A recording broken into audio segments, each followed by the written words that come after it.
Wea, wea, wea, wea, wea, hey, oh. We, ni, And good evening. You bema, are listening wezi, to Anishinaabe Sober Voices, a forum for Anishinaabe people and communities to tell their stories about drug addiction and alcohol abuse, discussing drug and alcohol issues impacting Native people, and providing resources to improve the quality of life for the LCO tribal community. And Mark Lundeen here, joining me in the studio is, of course, Mary Ellen Baker and Steve. And we have a special guest with us today. And Steve, I'm going to let you introduce, or I don't know if Mary Ellen should introduce Yeah, our Mary Ellen guest. should. Mary Ellen, good evening. Bonjour. Bonjour. Wow. Yeah, I turn it down now. I just had to get it level. Okay. Okay. Yes. All right. Yeah. Bonjour. Yuki Shukuku Shinakas. Bijou do them. Had a wonderful day today. I had a wonderful week. Um, my niece come to visit. Mm, Been here a couple of days, and we've been talking and reminiscing, and I've been telling her lots of stories. true stories, right? Yeah, really funny ones. all the bumblers I've done, Yeah. and we went today. We took a ride today to over by North Branch, Minnesota, Okay. and they were having a moon dance there. They Mm. were just getting done eating when we got there. We know when to go. Yeah. And Where was that at? Because I have grandchildren in North Branch. So where geographically where is that? out of town. Is it in River a big Road. field? Yeah. What was the name of that road? It was off Oriole? of River Road, I think. Yeah. Okay. Oriole, Oh, Oriole? and then to River Road or something. yeah. Okay. Hmm. I didn't know there was a Yeah, there was a place big out there. there was a Okay. big farm back there. Like they grew apples and all Yeah. kinds of growing vegetables and all kinds Wow. of things back there. They were done, I think, this morning, but they were eating and Mm-hmm. cleaning up and things. So Okay. we got there. I've never been to a moon dance. We were gonna go yesterday, but the weather, Yeah. so we didn't go. But we took off this morning, and it was nice. We met some people there, met some women, and my daughter was there, Donna, and her husband, and she introduced us to a lot of Hispanic people that were there too, Mm. and the leader, they call her Oblala, something like that, anyway, and so she introduced us. We stayed for what 15 minutes, and then I had to come back. Well, we were going to get there early, but there was a big storm that come through, and we Yeah. had to pull over and Mhm. let the rain do its job, and Mm-hmm. we went on. So I had a 3 o'clock appointment here, and I had to get back. So, but we had some good conversations, good stories, and she's my niece, and she wants to hear about all of our family stuff. My grandpa, my grandma, her grandpa, so on. So, but she come here to visit, and and then I brought her here to to talk. This Yeah. wasn't a planned thing. No, I'm sure. Just last minute. I'm sure it wasn't. Because Eunice had somebody lined up, and they kind of on another time something was happening, and they wanted Well, and another it's the time. 4th of July, so Yeah. it's kind of hard to find people to commit. But Plus, it's close to Eunice's birthday too, and oh, yeah. Yeah, it was yesterday. No, 2 days ago. yeah, 2 days ago. Yeah, she had a Mm, big cookout then too. Yeah, Really did a lot of work. So, but I want to introduce Kateri. She's a wonderful woman. She's been a part of Women in Water, the symposium. She's talked at our fundraisers, at our Okay. Women in Water, and she has a wonderful story. And she's a strong, committed uh, woman that wants a good life and is working towards that. So, and Steve, you can introduce yourself before we. Bonjour, Makademi Gwanagiznikas. My name is my English name is Steve Perry, and I wanted to say hi out to all those merciless Indian savages out there that are celebrating this wonderful Fourth of July. July That's right. Yeah. independence from England. So Mm-hmm. I just want to say hi to everybody and say welcome. Thank you. Yeah. I'm not really sure. My name is Kateri Wheelock. I apologize. I don't speak Ojibwe. I was raised in Oneida. Like Mary Ellen said, I've been up here trying to get in contact with family, relearn, and reconnect with another side of me that I wasn't really raised with. So, Mm. and it's special up here. I love it up here. I tell you, I've been doing nothing but eating and sleeping, eating some more.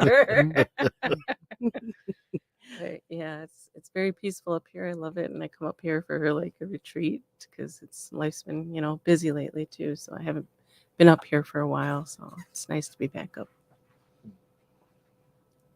Yeah, she's in school too. Tell us Yeah. about that. Yeah. The reason I haven't been up here for a while is I'm going to school for my master's degree for mental health, or clinical mental health counselor. Um, so that's been taking up a lot of my time, plus 2 jobs, 2 children. It's Mm. just been really hectic. So I haven't been up here for about a good maybe 2 years now. Mm. But yeah, it's good coming up and learning and absorbing everything in this area. Just I feel like a baby sometimes. I hear you guys speak, and I don't necessarily. I can kind of grasp what you guys are saying or what you're doing anyway, the concept, but Mm. I still don't know all the little ins and outs of everything. So I don't I've never um, I don't get to hear this radio station, so I'm kind of walking in blind here. I don't really know what to expect or how much of my story I should just go on a tangent, or is this kind of like a Yeah. conversation No, or we're here to hear about your life and Yeah, no restrictions. your road to recovery that you're on, and maybe how before your sobriety happened to you, what was life like before that, and give us a little history of your life before sobriety, and then how you came into sobriety, and then your life after. yeah. Um, like what I've said a lot of times, similar. My story is too familiar, unfortunately. I grew up in a alcoholic, drug addicted home. Um, it was all I knew, pretty much my entire upbringing. I had enough friends and family to understand that this wasn't quite right, but nonetheless, I ended up kind of falling into the same path anyway. Mm-hmm. As hard as I tried to reject being anything like my mother or my family, you kind of fall back into those same patterns.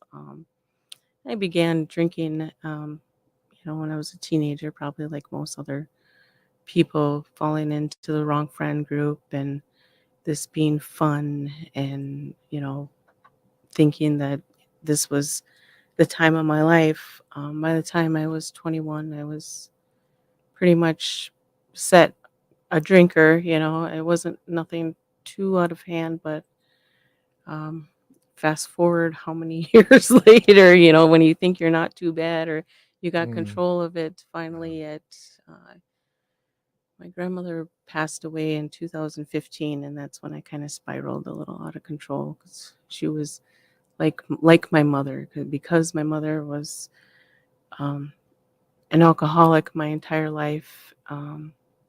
My grandmother pretty much stepped up in that role and raised me for the most part, in helping, in support.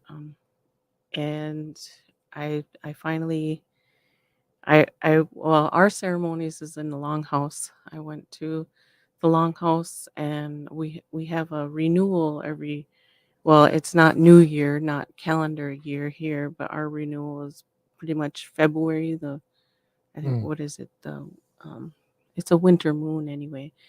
So we have a ceremony that's called stirring the ashes. So we go through and we stir an ash, and it's symbolic of renewal, and we're gonna rejuvenate ourselves. So I went to the longhouse and I stirred my ashes, and I asked Creator, uh, help me. I'm not really sure how to do this, or Mm. I couldn't imagine a life of sobriety. I was afraid, I was scared. So this, Creator, help me. And it was coming up on my mom, or sorry, my grandmother's 1 year death anniversary. Is about the same time. So it was a really powerful time. And so I go, and maybe like a week later, ironically, so I got pulled over and got a DUI. Oh, I thought, well, that wasn't Uh, what I meant. give me a sign. Yeah. Give me a sign. It's not what I meant, Creator. It's not the help I was looking for. But Yeah. sure enough, that's what it got me Yeah. really, I work in gaming, so, and I work at a job that requires a license, and Mm. I thought, Wow. am I just going to lose everything for a drink, for a good time that's not really even a good time. I was waking up depressed a lot of times and having a Mm. hard time recovering, and it was just a depressive lifestyle, and I'm like, and this is and I'm just going to throw it all away for this. So in a way, Mm. I it was just, Creator works in mysterious ways. Yeah. And so I initially started to try to do an outpatient because I have two children. Fell off of that, and I said, I need help. I got to go on inpatient. Mm. And it's funny because, like I said, I grew up in Oneida with my mother's side. I never really, I've come up here like once or twice, maybe for Honor the Earth powwow or something, but I never really came up here. And it was funny how it worked out because when I went to treatment, I went to Fond du Lac, Mishkausen, Mhm. and Mm. it was the Ojibways that helped me to find sobriety, to reconnect. Um, their program there at Mishkausen is, well, it's pretty strict, but at the same time, it is really cultural based, and I really um, enjoyed it. Yeah, I'm not sure if enjoy is the word, but it helped me. It worked. I don't know, something clicked. And doing, it's kind of like a mixture of AA and, well, a lot of it is NA too, but for me, it was particularly the AA. A gentleman walked in, and it was a speaker meeting, and he walked in, and it just felt like, when you can feel somebody's energy, and it was just so positive. And I was just like, wow, like I was just dumbfounded by this man that walked in, and you could just feel it when he walked in the room, and I was just like, that's what I want my life to be like. I want to be like that. And from there, it's just like, all right, I just decided, do the work. You're gonna Yeah. do the work. Yeah. So, they have you journaling, they have you goal making, they have you attending AAs, and it's almost like a reward there because you don't get to leave very often. Mm-hmm. They had the cultural classes with the late Skip, Mhm. and I forgot the lady's name, but they called her grandmother, so I don't remember her name there, but thank you to her. Um, so early on, that's kind of what it took for me was a lot of work. So as soon as I was released, it was time for I found a AODA counselor, and ironically so, I was getting a divorce at the same time, or I was Mhm. started a separation, and So I was at one point in time I was seeing 4 counselors. It was more like a medicinal, intuitive woman, an AODA for that part because I still had my DUI that I needed to take care of. Yeah. So as far as the SR-22 and all that, I had to do all this work. And I remember, you know, kind of crying a little bit to one of my counselors, and I'm like, I'm losing everybody. I felt like to do this, to be sober, that there's my husband gone now, and here's my friends that I can't really hang out with anymore. Yeah.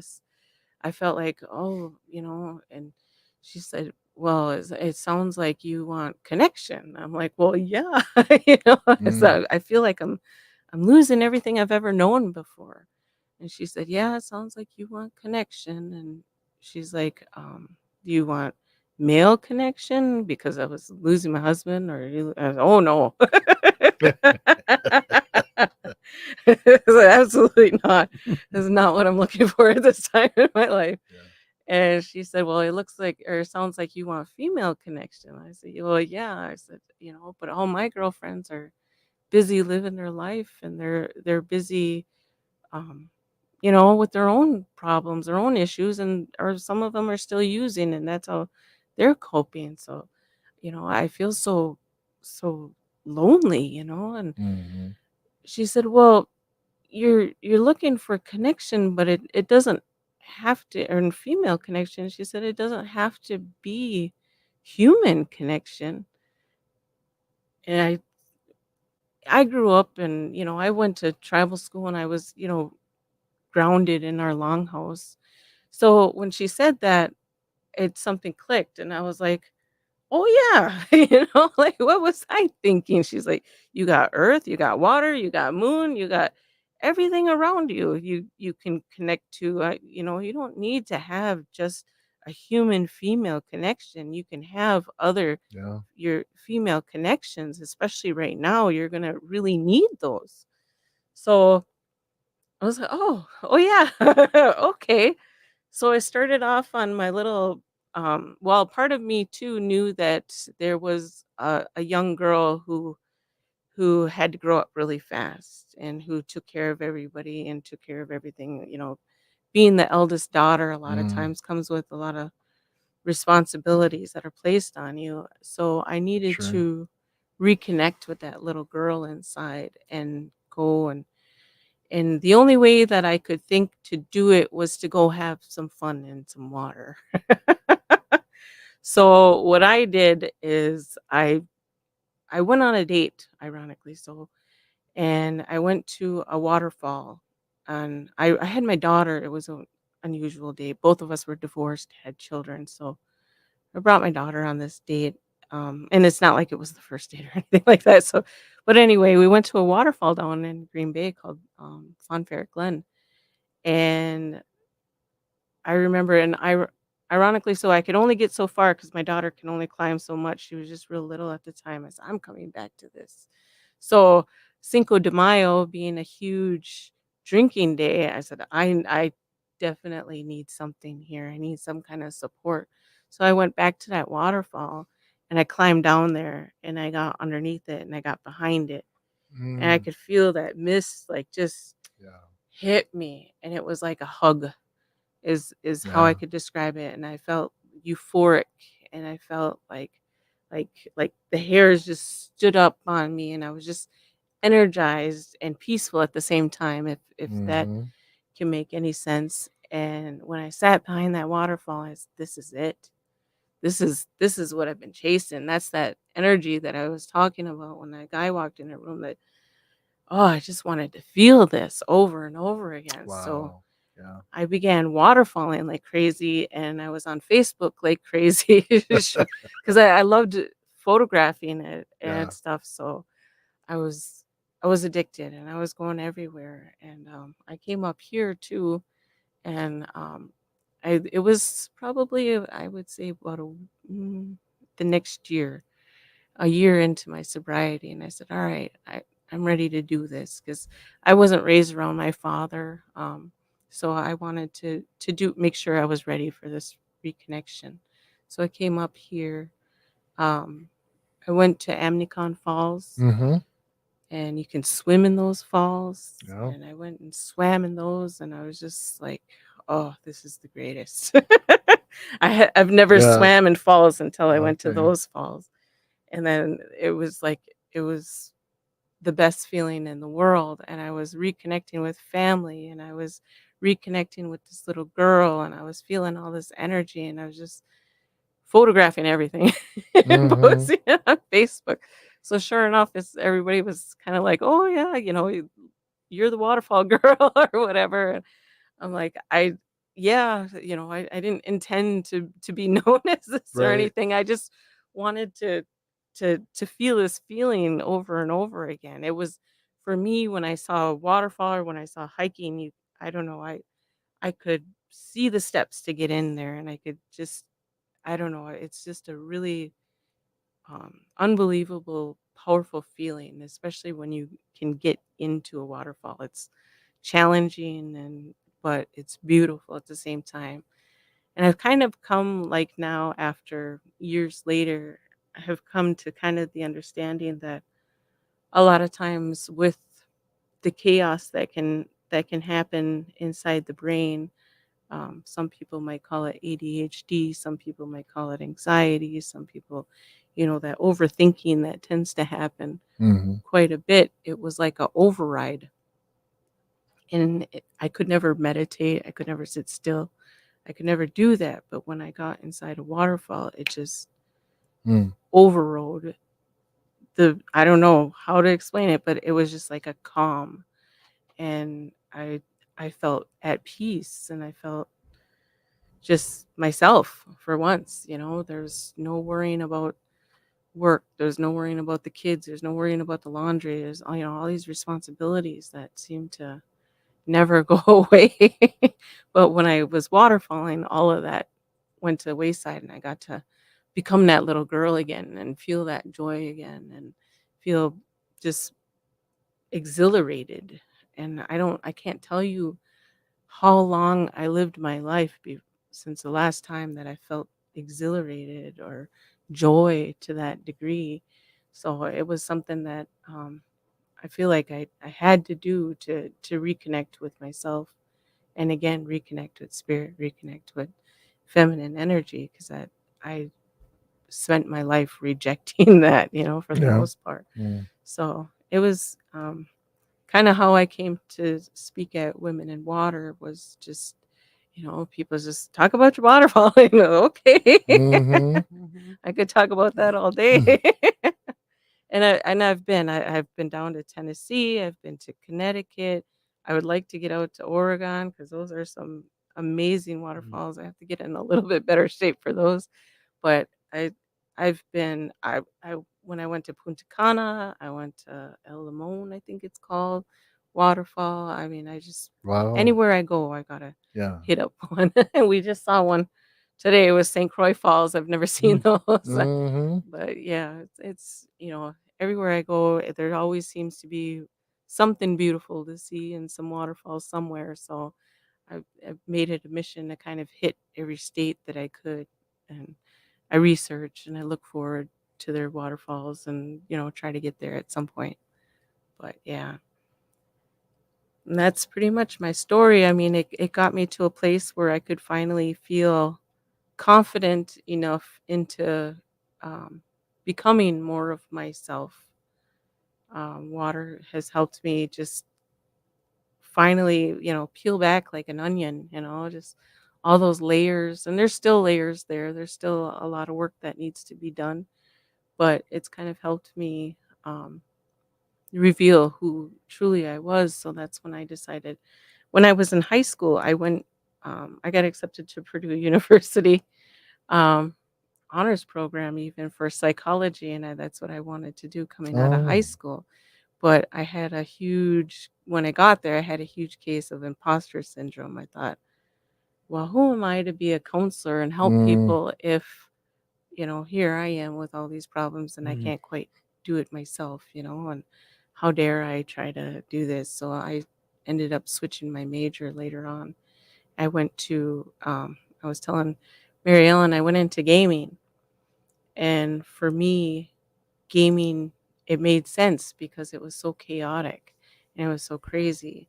And looking back now, it seemed like it was just more of what I knew. So growing up in a chaotic drug and alcoholic home, that kind of chaos becomes comfortable and you feel totally who it feels like it is part of your identity, part of who you are. So going into gaming, working second shift and just, go, go, go, go, go and don't think twice, just move, kind of mentality. It was just more of the same. And I didn't realize that until probably even this last couple of years here that, wow, what how it showed up. Um, it showed up in my work. It showed up in my friendships. It showed up in my first marriage. That mentality that you get so comfortable with, that chaos that comes with drugs and alcohol, Mhm. that it becomes familiar and you almost seek it out. And I did. So I sought it out in my career. I sought it, every my relationships, it showed up. So eventually those have transitioned, and my real friends, the ones that accept my sobriety, have, are supportive and there, and we go out to eat. We don't go drink, obviously, and we, have our times together. And the other ones that weren't there, there's they just, that's not their time yet. So they went and, they still do their thing. But for the most part, I would say, everybody's very supportive of me and make sure, that we go out to eat and stuff like that. They don't Mm. really. So now it's like, now that I can see it from an outside lens, kind of enough separation has occurred from that part of my life. It feels like another lifetime, Yeah. even though it's been only a few years. It hasn't been, Mm. an excessive long time, probably about 6 years.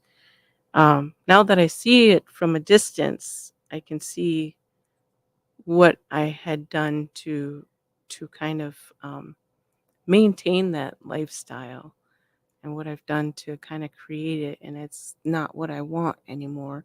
And I've come to believe that I am my own, um, I'm in control.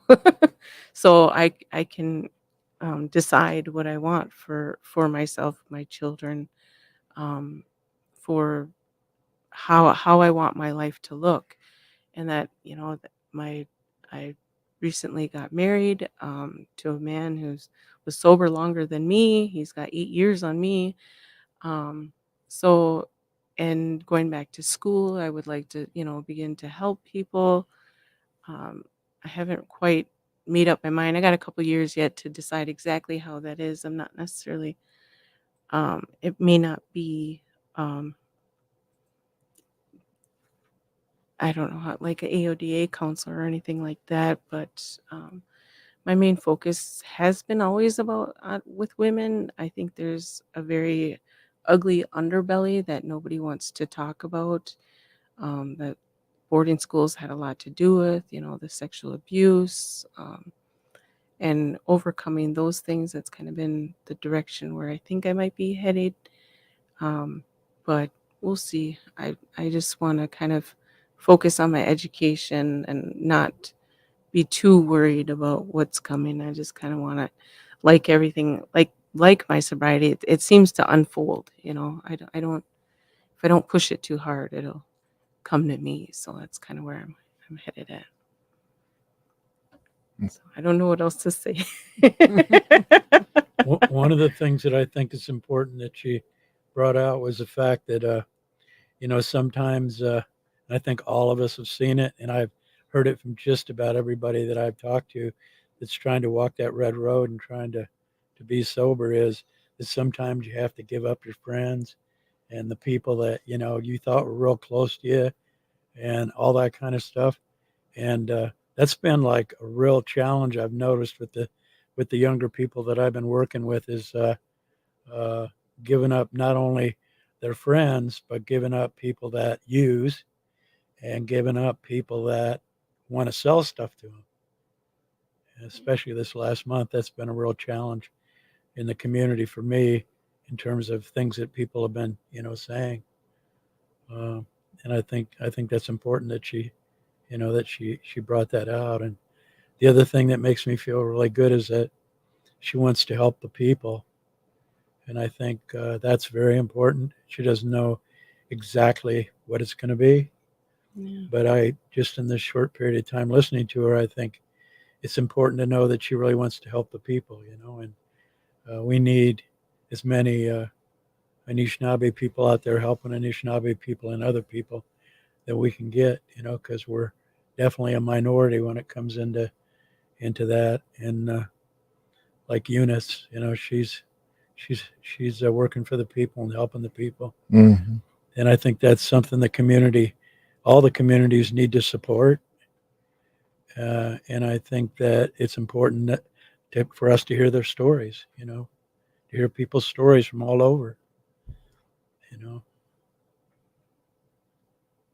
Yeah, I agree.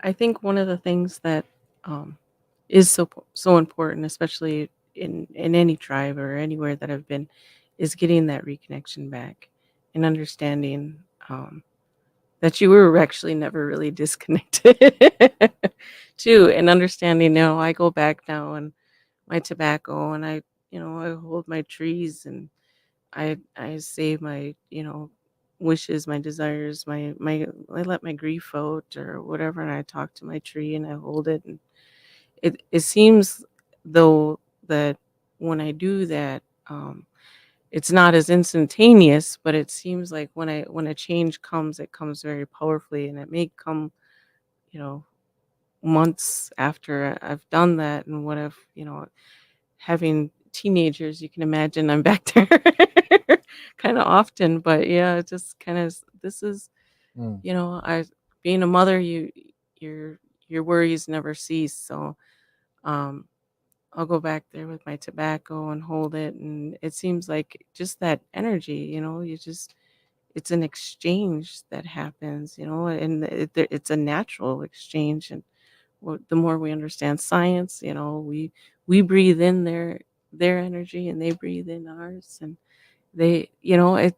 it's natural. It's always been there for us. And I think that more and more that we teach these people and for us to understand and learn to reconnect in ways, it becomes less of a job to do. For me, it became a lot less of, like I was telling you, doing the work and more about just maintaining what I was doing right. So whether that was, journaling, hiking a lot, going to water, doing my prayers in the water, um, all of that. Like I'm never alone. I don't ever have to feel lonely because I can just go outside in my backyard at any time. I can ground, I can just walk and I feel so at ease. Any kind of and I've got sun, I've got moon, I've got anything that I need at any given time.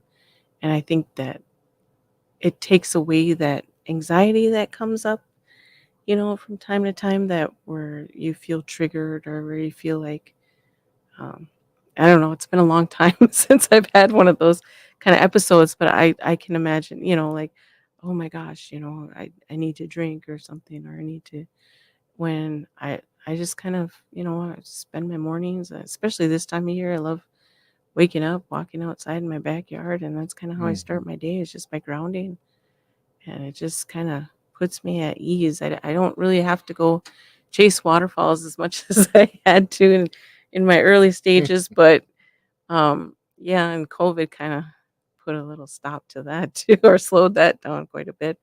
But um, it's, just understanding that connection is always there for you. I think is something that needs to be reiterated because it's constantly being stripped from us. the more and more people are on their phones and isolating and just feeling more and more lonely is making it's just brewing an atmosphere for whatever to come in and take over. And I think reconnection is really the core of what brings a person out of that.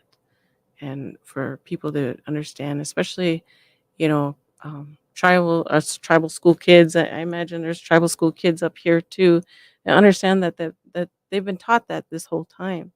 So it's nothing too far out of their realm of understanding that, oh yeah, that we are taught that moon is female, earth is female, water is female, sun is male. You can connect to these different spirits at any given time. It's right outside your door. You never have to be lonely. You never have to feel, that despair. But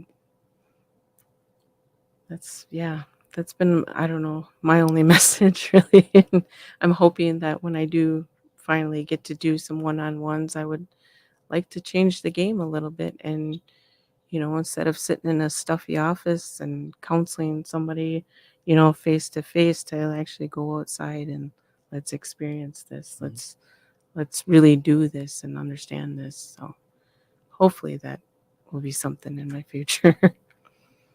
Well, one of the other things that I heard her say was that you know, in the future, being a practitioner, that it's very important that we have practitioners and people that are out there to help people, walk that good road that have had some of these bumps in the road.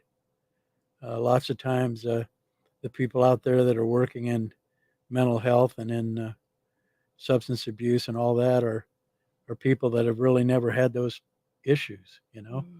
And not only is it important for, I think, is it important for people to, um, to be Anishinaabe, working with Anishinaabe, but people that have had experiences of drug and alcohol abuse and all that. Um, some of the best practitioners that you'll find out there are people that have walked a mile in those people's shoes. Yeah. And I think that's really important. And I think the more that we support that as well, um, because people change and, um, their priorities change. And I think it's noteworthy that, people that want to help people, are good people to support in the community. And we have a lot of people out there that have a lot of book learning, but they don't have a lot of experience. Right. Yeah. And so anyway, that's what I wanted to say that. But miigwech Thank you. for what you said.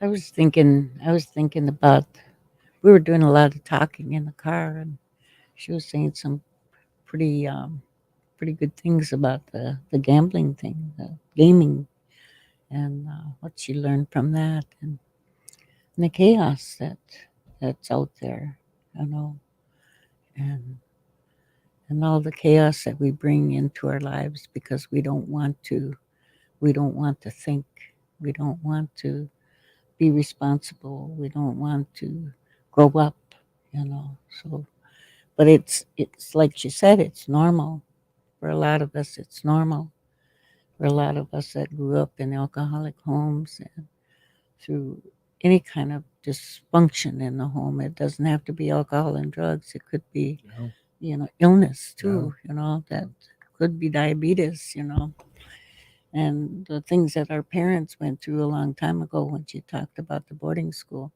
That was chaos for us. Hmm. And then we get so familiar and so comfortable with that we don't know how to do other. Yeah. We don't know how to live in any other way. And then all of a sudden we think, well, what are we doing? How come this is coming at me again? Or how come I'm in a bad marriage again? Or how come this is, people are talking mean to me again, or, looking at me mean or doing something mean. and and then we blame ourselves. You know, we blame ourselves, and we hide, we hide ourselves so much through because of chaos. So I was really I've been doing a lot of that thinking since our talk this afternoon, and I don't remember exactly what you said, but it really hit home for me then. Hmm. So, but the gaming, you said something about the gaming, how much you learned through gaming, and um, and I and I been trying to remember ever since. But I know it was good. No. Yeah. I don't know. I need to hear that again. Yeah. Yeah. Yeah, it was. I yeah, it happens to me at work a lot of times. I spelled things off and I don't really remember what I just said. But yeah, gaming was a. It was. I started when I was 18 as soon as I could, and it just felt right like home. It was. It just came naturally to me. It came easy. It was something that I could do, and I eventually chose to actually go to school, well, for hospitality.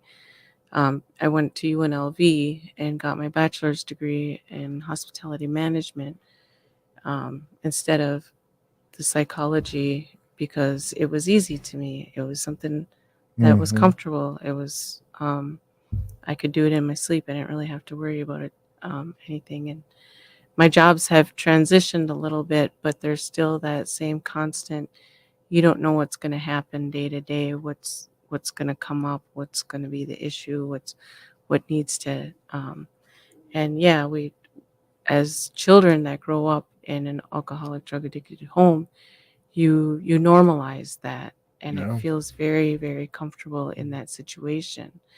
And you almost seek it out, because when you don't have that chaos, then you think, what's wrong? Something is missing. Something. um you We were talking about foreboding joy, as Brene Brown describes it. A lot of times when good things are happening in your life, you you, oh, what, Yeah. something's wrong's gonna happen any moment now. Yeah. And that's how it you grow up thinking that constantly, and you almost seek it out to feel like, okay, I don't have to feel that. I don't have to face that. Or you're just constantly busy, busy, busy, and with distraction after distraction, and you don't have to look inside at any point. And I've just come to learn how much, how hard I worked at creating that in my life. And I even went to go get a bachelor's for it. And Mm. it was taking, reflecting on that, now that I have that separation from that, is learning how much of that I controlled, how being accountable for that part too. It showed up, like I said, even in my friendships. A lot of my friendships were created in the casino, and it takes a special kind of person to work in a casino. And if anybody's ever, if you worked in there, and it's usually the same kind of people, and alcoholism and parties are pretty rampant, and people are Mm. avoiding um, anything and everything. And it's just a brewing place for that, and that it felt like home. So Mm. I just stayed there. I've been working there since I was 18, or in some form of gaming anyway. If I wasn't working in a casino, I was going to school for it. So it's just, I don't know, something that I just was familiar to me. And I think looking back, like even my mom, she worked in gaming. My grandmother was on the gaming commission. It was just home. And it's nothing against gaming in its entirety, but it is a very chaotic business. It's fast Addictive too. paced. Yeah.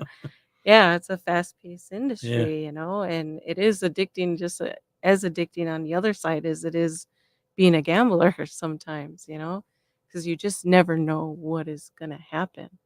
And you got to be on your toes constantly, depending on which department. And I always like the slots, and I work in compliance now, so we're constantly, fighting a good fight or doing something. And I'm 43 now, and I'm getting pretty exhausted. I think I'm done. So I got a couple more years till I'm doing my master's part time. So it's going to take me 2 more years and I graduate. But I'll be starting like my practicum and my internship. So I'll be slowly kind of transitioning out, and I'm looking forward to that very much, because this is, yeah, I feel like Danny Glover, I'm not going to quote him, but I'm too old for this. I'll just say that. But yeah, it's important, I think, to do that reflection and to understand how, when it comes to your own accountability. That was a big thing that we were talking about too in her sobriety, as far as her program goes, that she has to do things for herself, and that's part of her plan. And mine was, yeah, it was a huge dose of accountability, because everything, I think I had an excuse for everything prior to sobering up. Yeah. I got a drink because of this, and it was, whether it was a happy, sad, whatever occasion, it was an excuse. This is happening because of this. So everything in my life, I was very reactive instead of creative. I don't know how to describe that, but yeah, everything was because of this, because of that, and I didn't realize how much I didn't take accountability. And then when I finally got sobered, it was just like a heavy dose of, now it's just like, okay, what did I do in this situation? Even with my children, if something, happens and they get angry, okay, what did I do in this situation that I could change or I can improve? And sometimes it's a little harsh on myself, I'll be honest. I got to work on the self-compassion part too. But um, because I never had, I never took accountability. It was always, something that I'm really big on it now, because I feel like I am my own manifester. I am um, a lot more powerful than I've ever given myself credit for. So accountability is huge on my value scale now. So Yeah, we were big survivors. We're big fighters and survivors, and we developed a lot of skills when we were living in alcoholic homes. And we also knew how to keep quiet in alcoholic homes, you know.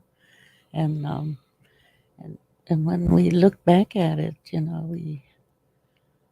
we made we made it okay, even though we were damaged. Like, I don't know a better word than damaged. But we talk about accountability, and we talk about our kids, and we have to be accountable almost every day of our life sometimes, and it's not only changing the way we are evaluating ourselves uh, a certain age or anything. It's like we evaluate ourselves all the time, and still, find that happiness. Find that I didn't trust the word happy, like she was talking about. Whenever I was happy, boom, something would come.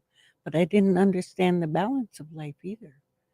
You know, there's a balance of life all the time. Whenever there's good, there's not so good. Whenever there's right, there's wrong, and that balance, and how to live in that balance, and how to accept that balance of life. You know, and that's pretty tough. Pretty tough, because we blame ourselves a lot when there's out of balance, even though we've had nothing to do with it sometimes. You know, so. Yeah, it was good talking to her today. We're never too old to learn. No, Learn never. something too old. Never. the Great Spirit puts somebody in our life, and we listen hard enough, we'll find the message, or we'll know the message. We'll hear the message, and we'll hear the answer to something that's been bugging us for a long time. You Mm-hmm. know, Yeah. and she was talking about putting things out there.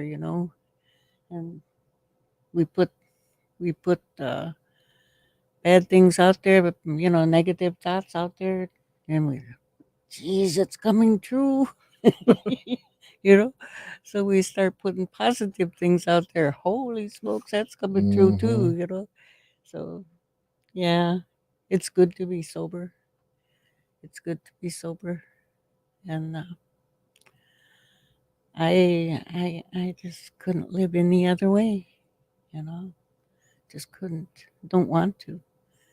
And I think that's where we make up our minds. I was talking with somebody else today, and I just made up my mind that I'm just not going to be that way anymore. Because I hurt too many people. For one thing, I hurt myself. Mm. Really hurt myself. So yeah, it's good.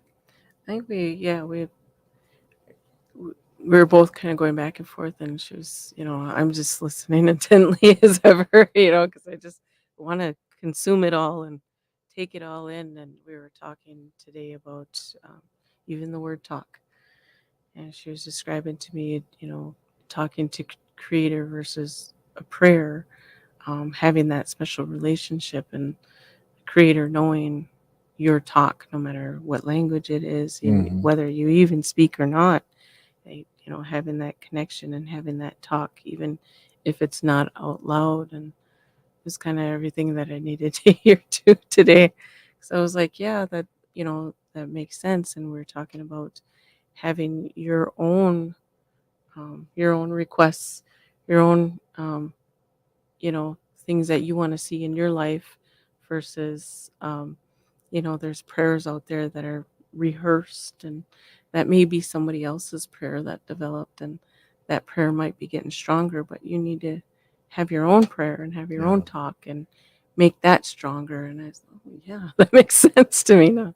So like, yeah, I got to do that. So, and I think I have been in my own way, but I just never looked at it that way. And I was like, okay, yeah. So what I was doing with my trees and what I do, on a daily is I'll go in my backyard and I'll walk around barefooted and grounded. And Mm. Wow. some of it is well, it was my grandmother's house. I grew up on that land, so it's flashbacks of when we were just kids playing around in the backyard or whatever. Some of that stuff comes back to me, and you look back and see how everybody's life kind of turned out, or how you thought things were going to be even as a child, and just Yeah. reflect on a lot of that, and reconnecting to that inner child work that I like to do, because I think it just helps me become more of my authentic self, because that's the last time I can remember really being myself without people pleasing constantly. So that's one thing that I like to do, and it's my prayer or my talk or whatever. And I just thought that was like an awesome conversation. I was like, okay, so it's reiterating what this makes sense to me, and I'm glad that I got that perspective, because I think that helps me on my daily, talk. Yeah, Mm-hmm. yeah. Body, mind, and heart. Hmm. You know, and spirit. So, how was your day, Mark? Pretty good. I had most of the day off, but I was I was doing some connecting with my bed with the naps. But I wanted to say, if I can step out and say this, there's as you go through your teaching and your formal training of AODA and things like that, I really see your work being outside the office.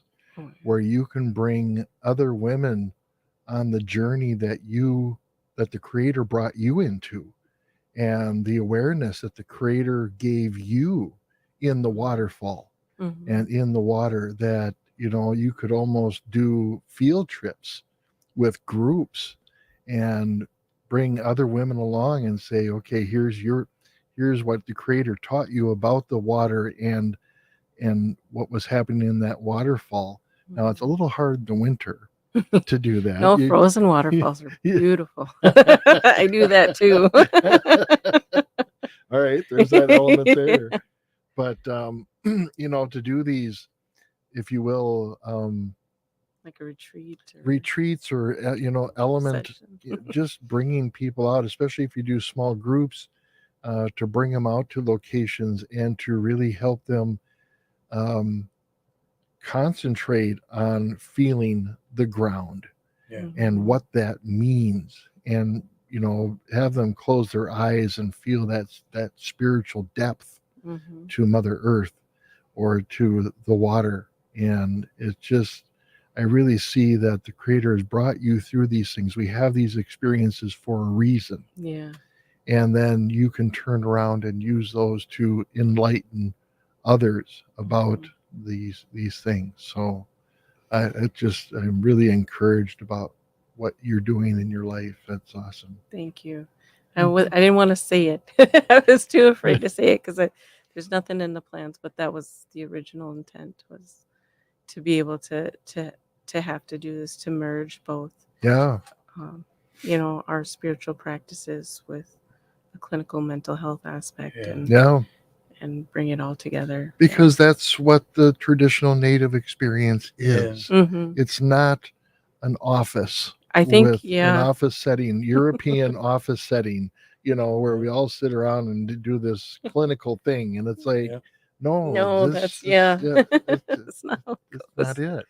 I think that's part of where I feel like my mission is actually it's the opposite. It feels like bringing the clinical mental health and bringing it up and Yeah, getting the Yeah. science, catching them up to us, because it seems that that's constantly how the theme works. They'll have a new discovery. Oh my goodness, there's energy flowing through, our trees are communicating with each other, and this and that. And yeah. we're sitting here telling them, well, this is what we've been telling you the whole time.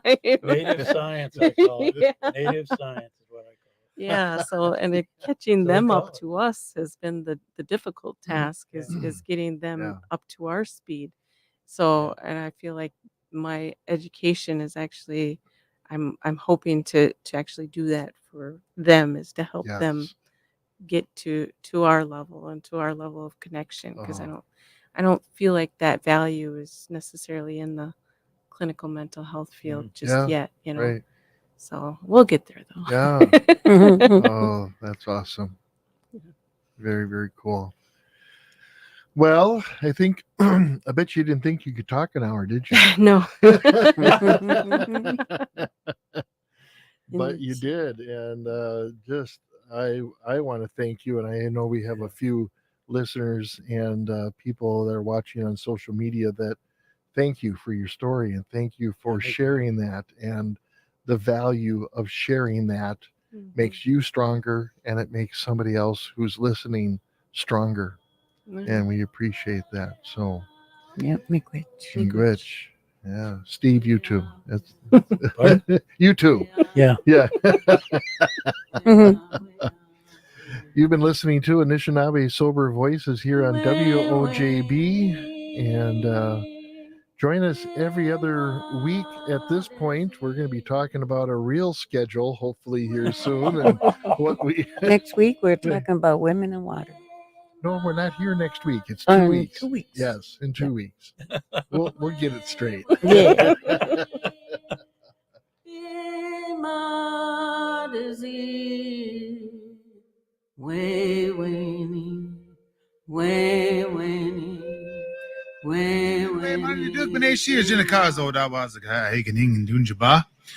Manga today, my name is Beneshi the Birdman here. It is time for the Drum Song program here on 88.9 FM WOJB, listener supported Woodland Community Radio. We are broadcasting loud and proud out of La Coudray in beautiful